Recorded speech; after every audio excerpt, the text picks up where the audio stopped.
கட்சி போடுகிற பிச்சை துரை வைகோவின் வார்த்தையால் கூண்டோடு வெளியேறிய ஈரோடு நிர்வாகிகள். ஈரோடு மாவட்டம் அவல் பூந்துறை பேரூராட்சியின் துணைத் தலைவரும் மதிமுகவின் மாநில இளைஞரணி துணைத் தலைவருமான லோயு சோமசுந்தரம் தனது கட்சி பொறுப்பை ராஜினாமா செய்திருக்கிறார். பதவி பொறுப்பு என்பதெல்லாம் கட்சி போடும் பிச்சை என துரை வைகோ கூறிய வார்த்தைகள் தன்னை ரொம்பவே காயப்படுத்திவிட்டதாக கூறி இந்த முடிவை எடுத்ததாக கூறுகிறார். என்ன நடந்தது என அவரையே கேட்டோம்.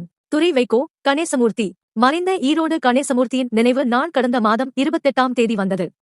தலைமையகத்துல அதையொட்டி ஒரு நிகழ்வுக்கு ஏற்பாடு செய்திருந்தாங்க. எங்க சொந்த மாவட்டத்துக்காரங்கிறதால ஈரோடு தெற்கு மாவட்டத்துல இருந்து நிர்வாகிகள் நிறைய பேர் அதுல கலந்து கொண்டோம். நிகழ்ச்சி முடிஞ்சதும் தேர்தல் சீட் ஒதுக்கீடு குறித்த பேச்சு வந்தது. துரை வைகோ கிட்ட எங்க மாவட்டத்தை சேர்ந்த நிர்வாகிகள் எங்க தெற்கு மாவட்ட செயலாளரான கோபாலுக்கு மொடக்குறிச்சி தொகுதியில் விவசாயிகள் மத்தியில செல்வாக்கு இருக்குங்கிறதைச் சொல்லி அவருக்கு சீட் ஒதுக்க கோரிக்கை வச்சோம். வேறு சிலரும் கூட கேட்டாங்க. சோமசுந்தரம்: கூட்டணியில குறைவான சீட் கிடைக்கிறதால எல்லாருக்கும் சீட் தர முடியாதுங்கிறதும் எங்களுக்கு தெரியும்.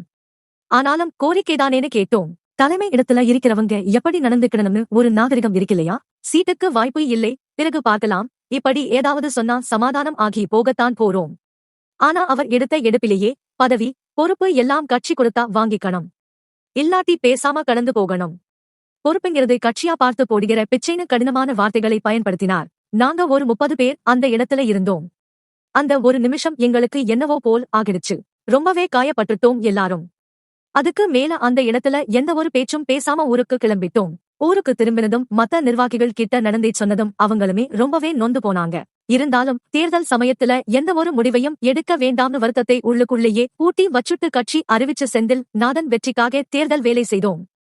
இத்தனைக்கும் செந்தில் நாதன் தொகுதிக்கு புதியவர்தான். கோபால் உள்ளூர்காரங்கிறதால அவருக்கு சீட் கேட்டோம். வைகோ துரை வைகோ பேசிய வார்த்தைகள் காயப்படுத்திக்கிட்டே இருந்ததால் தேர்தல் முடிஞ்சதுமே கோபால் உட்பட 75 நிர்வாகிகள் மொத்தமா கட்சி பொறுப்புகளை ராஜினாமா செய்துட்டோம். கட்சி பொறுப்புகளைத்தான் ராஜினாமா செய்திருக்கோம். கட்சியில இருந்து விலகலே. அடிப்படை உறுப்பினரா ஆயுள் இருக்கும் வரை மதிமுகவில் பயணிப்போம். பெரியாரை உயர்த்தி பிடிக்கிற ஒரு கட்சி. சுயமரியாதை பத்தி அவ்வளவு பேசுறோம். அங்க இருக்கிற நிர்வாகிகளுக்கு, அதுவும் ஈரோட்டுக்காரங்களுக்கு சுயமரியாதைக்கு பங்கம் வர்றபோது என்ன செய்யறது? பொதுச் செயலாளருக்கும் முறைப்படி தெரிவிச்சுட்டு விலகிட்டோம். மதிமுக திமுக தொகுதி பங்கீடு, பிச்சை, சாட்டை எடுத்து அடிப்பேன் என்பன போன்ற வார்த்தைகளெல்லாம் கார்ப்பரேட் கம்பெனியை நினைவுபடுத்துற மாதிரி இருக்கு. அதனால இனி நிர்வாகியா கட்சியில மனமுவந்து செயல்பட முடியுமா தெரியலே. அதனால சாதாரண தொண்டர்களா இருந்துட்டு போறதுன்னு முடிவு செய்திருக்கோம் என்கிறார் இவர்.